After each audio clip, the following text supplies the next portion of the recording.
जुनैद हारिस साहब ने कम से कम ईमानदारी से इतना बोला कि कामाख्या मंदिर वाले विषय की जांच होनी चाहिए। अरे भाई, जब मुगलों का कब्जा ही नहीं रहा तो औरंगजेब ने कहां से दान कर दिया? पॉइंट नंबर 2, आप कह रहे हैं अमृतसर का स्वर्ण मंदिर, अरे वो तो महाराजा रणजीत सिंह जी ने उस पर स्वर्ण छत्र चढ़ाया था। और औरंगजेब के बाद तो वो उसके बाद नादिर शाह आया 1739 में, अहमद शाह अब्दाली 1764 में। कहां मुगलों का कंट्रोल रह गया था भाई अमृतसर के इलाके पे? आप तो पढ़े लिखे हैं साहब, प्रोफेसर हैं, हवा में बात नहीं होनी चाहिए। और मैं एक और ईमानदारी से बात करना चाहूंगा, आप भी हैं मुस्लिम स्कॉलर, मौलाना अंसार रजा भी बैठे हुए और तीसरे मुस्लिम स्कॉलर बैठे हैं। अगर यह माना जाए कि किसी मुगल बादशाह ने मंदिर को दान दिया बकौल आपके, तो बुत परस्ती में इबादत में मदद करने वाला इस्लाम से खारिज है या नहीं? बुत परस्ती कुफ्र है, शिर्क है। बहुत सोच समझ के बोलिएगा, ये दोनों तरफ की बातें नहीं चलेंगी कि जब मुझे जैसा लगेगा वैसा मैं कर लूंगा। आज भी ये फतवे दिए जाते हैं कि अगर मूर्ति के सामने झुक लिए और केवल गणपति बप्पा मोरिया बोल लिया तो भाई वापस माफी मांगो। आज सलमान खान के हाथ में मंदिर का लॉकेट देख के तो फतवा आ जाता है। और औरंगजेब से लेकर अकबर तक जान दे रहे थे, और उसके बाद भी बादशाह गाजी आलमगीर, बादशाह गाजी जिंदा पीर थे, बादशाह आलमगीर थे। तो गजब के तर्क है सर, कोई भी पढ़ेगा तो दोनों बातें आपस में एक दूसरे को कच कच कच कच काटती हुई नजर आती हैं। इसीलिए जिन पांडे जी वगैरह का आप उदाहरण देते हैं, सब ज्ञानदेव पांडे ने इसी प्रकार का दुष्चक्र फैलाया हुआ है लेफ्टिस्टों ने। हमें उससे हटकर ईमानदारी से खड़े होइए और इस्लाम की जो शानदार परंपरा है भारत के इतिहास में, जो मलिक मोहम्मद जायसी, अब्दुल रहीम खान खाना, सैयद इब्राहिम रसखान, आलम शेख, अमीर खुसरो, वहां से लेके वीर अब्दुल हमीद, अशफाकुल्ला खां, डॉक्टर एपीजे अबुल कलाम, उस्ताद फरीदुद्दीन डागर, उस्ताद जाकिर हुसैन, इनसे जोड़िए ना। काहे बाबर तुगलक औरंगजेब से अभी भी जोड़ने में लगे हुए हैं, और फिर आकर इसरत जहां याकूब मेनन और जाकिर नाइक से जोड़ने में लगे रहते हैं। ये लाइन छोड़िए, असली लाइन पकड़िए। राशिद शरीफ, प्रेसिडेंट SIMPLB हैदराबाद से लाइव है। राशिद जी सुना आपने, I want your first call. माफी चाहता हूं इतना देर वेट करना पड़ा आपको। राशिद जी। बिल्कुल सर, भाई हमारे सुधांशु जी से बिल्कुल आसान सा सवाल पूछना चाहता हूँ। डिफिकल्ट वाला पूछ लो, अगला तैयार है। जिस तरीके से वक्त बिल के बारे में डिफिकल्ट वाला पूछो। जिस तरीके, हाँ नहीं बिल्कुल, जिस तरीके नहीं बहुत आसान पूछूंगा सर, क्योंकि देख रहा हूँ जब से मुसलमान कुंभ मेले में खिलाएंगे खाना तो आप नाराज हो जाएंगे, मुसलमान अपने दरवाजे खोल देंगे हिंदू भाई के लिए तो आप नाराज हो जाएंगे, मसाजिद में बुलाएंगे, उनकी खिदमत करेंगे, आप बोलेंगे कि भाई आपको ये इस्लाम कहाँ सिखाया गैर की मदद करना।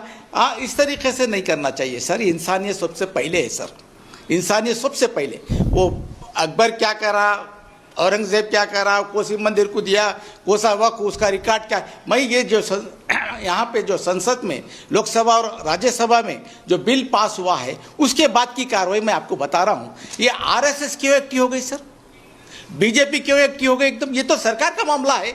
ये बिल पास हुई मुसलमानों के लिए अच्छाई के लिए हुई, मुसलमानों की बेहतर जिंदगी के लिए हुई।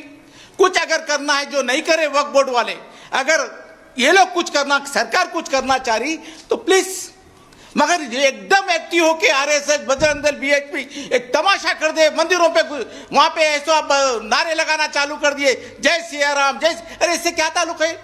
और एक बात बता रहा हूं आपको, दरगाहों में चादर निकाल के फेंक रहे, जनाजे की जनाजा है तो कब्रिस्तान में लेके नहीं जाने दे रहे। क्या है ये इसके लिए संसद में बिल पास हुआ कि ये लोगों को एक्टिव कर दो, बल्कि आप बीजेपी, RSS, बजरंग दल सब एक्टिव हो जाओ। इससे क्या ताल्लुक है, आप मेरे को बता दीजिए। ये BHP से, RSS से, बजरंग दल से और बीजेपी के जो कार्यकर्ता है उनसे क्या ताल्लुक? ये सरकार का काम है। सरकार अगर अच्छी सोच रखती है, अगर सरकार अगर कुछ अच्छा मुसलमानों के लिए करना चाहती है तो सरकार को करने दीजिए। हम सुप्रीम कोर्ट गए हुए सर, इंसाफ मिलेगा वहां पे, ये हमको यकीन है। इंशाल्लाह अगर इंसाफ मिल गया तो ये सब खत्म हो जाएगा। ये सब अगर कुछ ऐसा होता है तो आपका काम है सदाशिव जी, आपका काम है कि आपके बीजेपी, RSS, बजरंग दल, उन सबको ये कामों से रोकना चाहिए। जैसा कि कलकत्ता में अगर एहतजाज हो रहा है तो हर चैनल पे वही बता रहा जा रहा है। इधर का भी बताइए आप, क्यों आपको क्यों कि ये जितने भी जो जमातों के नाम लिया, क्यों ये लोग एकदम एक्टिव हो गए, एकदम ऐसा बता रहे अपने को आपके उनके लिए फैसला आया। ये पूरे चादरा दरगाह, हम जिसकी इबादत करते हैं, अल्लाह के घरों की इबादत करते हैं, मदरसों की, मदरसे जाके बंद करा रहे, डीएम को लेके जाके पुलिस मदरसों में घुस जा रही।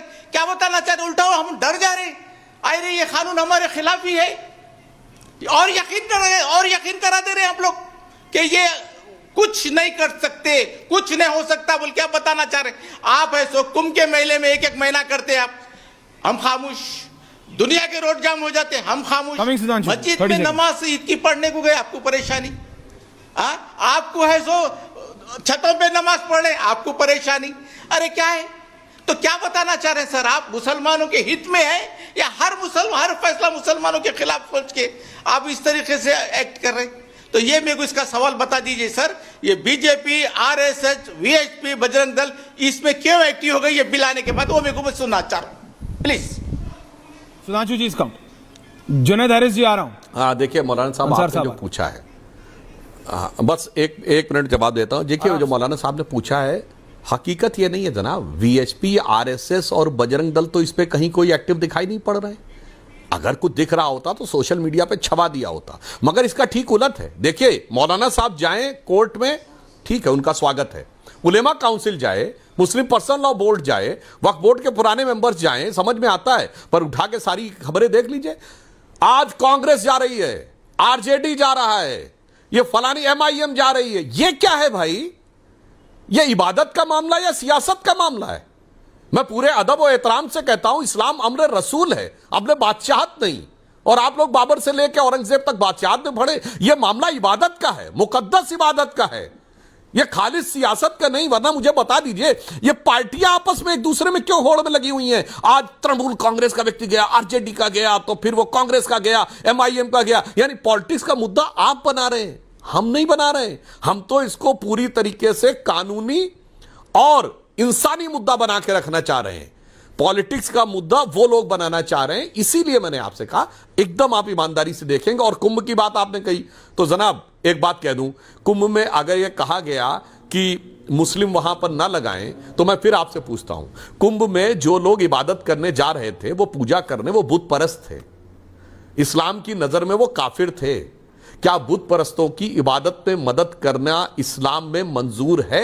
बोलिए हां या ना। अगर हां है तो फिर बात करिए, और अगर हां है तो ये सलमान खान के हाथ के ऊपर, मंदिर के ऊपर फतवे क्यों जारी हो जाते हैं? ये दोनों बातें नहीं चलेंगी साहब। आप बोलिए, अब बताइए। सुनिए, मतलब सुधांशु जी सुनिए, ओनली आंसर ऐश्वर्या जी, हरीश साहब आ रहा जी सुनिए, देखो, हाँ सुधांशु जी बार बार बुत परस्ती की बात कर रहे हैं। जो राजा होता है उसके लिए प्रजा बराबर होती है। वो इस्लामी कोई नबी नहीं था, अकबर नबी नहीं था, हुमायूं नबी नहीं था कि वो शरीयत चलाता, वो शासन चला रहा था। वहां बुत परस्ती और गैर बुत परस्ती की बात नहीं थी। यहां आप उन भोले वाले हिंदुओं को बेवकूफ बना रहे हो कि जिनको, अरे क्या बात करते सुधांशु जी, आप कितने बड़े हिंदू हितैषी हैं। मैं आपको एक मिसाल देता हूं, राहुल गांधी अमेरिका में एक ऐसी लेडी के पास साथ मीटिंग में बैठ गए थे जिसने भारत को बुरा कहा था, तो पूरे हिंदुस्तान में तमाशा किया गया। और परसों 5 दिन पहले मोहम्मद यूनुस, जो हिंदुओं का कातिल है, जिसके मुंह पे थूकना चाहिए था, उसके साथ मोदी जी गोलगप्पे खा रहे थे और आप बात करने को तैयार नहीं। ये डबल स्टैंडर्ड क्यों भाई? आप बार बार बुत परस्ती की बात ले आते हैं। हुमायूं हो, अकबर हो, बाबर हो, ये कोई नबी नहीं थे जो वो शरीयत चला रहे थे, वो शासन चला रहे थे, शासक थे वो शरीयत के नुमाइंदे नहीं थे जो आप बुत परस्ती की बात कर रहे हैं। क्या हुआ? ओके अंसार साहब पे गए ना, अब जवाब दे दो, खड़ा किया। कोई काउंटर जुनैद हैरिस जी आ रहा हूं, आऊंगा मौलाना साहब, ट्रस्ट मी। मौलाना साहब बस एक लाइन बताता हूं। देखिए मौलाना साहब, आपको आकर टीवी चैनल पे ऐसी गलत बयानी नहीं करनी चाहिए कि इस्लाम में जो हुकूमत होती है उसके लिए सब बराबर होते हैं। इस्लामी बादशाह के लिए बराबर नहीं होते हैं। इस्लाम में बहुत क्लियर है कि गैर मुस्लिम प्रजा जिम्मी है। और जिम्मियों के हक कम होते हैं, गैर मुस्लिम जजिया है। क्या बच्चों जैसी बात करते हैं सर। और मैं कोट कर रहा हूं, सुनिए, हवा में नहीं बोल रहा हूं। अब सर आपने अपने टर्न पे बोलिए प्लीज, आपने अपने टर्न पे बोलिए, सबको अच्छा समझ में आएगा। अब सुनिए, फिरोज शाह तुगलक ने जो फतवते फिरोज शाही लिखी है उसमें उसने उलेमाओं को बुला के कहा, और एक उदाहरण है कि बड़ी सी थाली में उसने कोने में थोड़ा सा नमक रखा और उलेमाओं से कहा कि हम मुसलमानों की स्थिति इतने बड़े मुल्क में इतनी कम है, हम इनको कैसे डील करें। तब बताएगा जजिया लगाओ। यह तजुके बाबरी में भी है, यह अकबरनामा में भी है, यह शाहजहांनामा में भी है, यह फतवा आलमगीरी में है। ऐसी बचकानी बात करके मिसगाइड मत करिए कि सब बराबर होते थे। जजिया जिम्मी वर्ड था कि नहीं था? बराबर नहीं होते थे भाई, इसीलिए कन्वर्ट करने के चक्कर में रहते थे, इसीलिए सारी दुनिया में हाहाकार हुआ है कि आओ भाई हमारे अंदर आ जाओ। ये हिंदू धर्म में है कि वहां कोई विरोध नहीं होता था। बताइए, हिंदू पद पातशाही बनाई छत्रपति शिवाजी महाराज ने, हिंदवी स्वराज, बाद में उसका नाम हिंदू पद पातशाही हुआ मराठा काल में, उसमें एक मस्जिद तोड़ी नहीं गई। यह बताइए, विजयनगर साम्राज्य में कौन सी मस्जिदें तोड़ी गई? महाराजा रणजीत सिंह के साम्राज्य में कौन सी मस्जिदें तोड़ी गई? मगर लाइन लगा के हिस्टोरिकल डॉक्यूमेंट है मंदिरों को तोड़ने के। इसलिए ऐसी बचकानी बात करके मिसगाइड मत करिए, हिस्टोरिकल फैक्ट पे ईमानदारी से बात करिए। मैंने 10 उदाहरण गिना दिए हैं। ओके सुधांशु जी। जुनैद अली साहब, अंसार साहब आ रहा हूं एक एक करके। जुनैद अली साहब, असल में हाँ जी, असल में इन्होंने जो सवाल उठाए हैं वाकई उस पर डिस्कशन होना चाहिए, और वाकई ये बहुत इंपॉर्टेंट बात है। मैं आपको बता दूं कि प्रॉफिट मोहम्मद सल्लल्लाहु अलैहि वसल्लम के बाद जो उनके खुलफा हैं, खलीफा हैं, सेकंड कैलिफ के ज़माने में यरूशलेम फतह हुआ था, और वहाँ पर पहुँचने के बाद खुद हजरत उमर रज़ियल्लाहु ताला अन्हु जो सेकंड कैलिफ हैं, चर्च में नमाज नहीं पढ़े थे कि मेरे बाद लोग इसमें नमाज पढ़ने लगेंगे, इस वजह से आपका चर्च नहीं रह जाएगा। रह गई बात, इन्होंने बात कही है बिल्कुल बराबरी का, आइए इस पर डिस्कशन वाकई करते हैं कि इस्लाम क्या हक देता है और क्या नहीं देता है। और जहां तक जिम्मी का ताल्लुक है, जिम्मी का शाब्दिक अर्थ ही होता है जिम्मेदारी उठा लेना, यानी उसकी इज्जत, आबरू, जान, माल की हिफाजत की जिम्मेदारी। और रह गई बात टैक्स की, तो मैं बता दूं, टैक्स जितना मुसलमान देता है अपनी कमाई में से जो उसका बच गया है 2.5% देता है, जबकि जिजिया उससे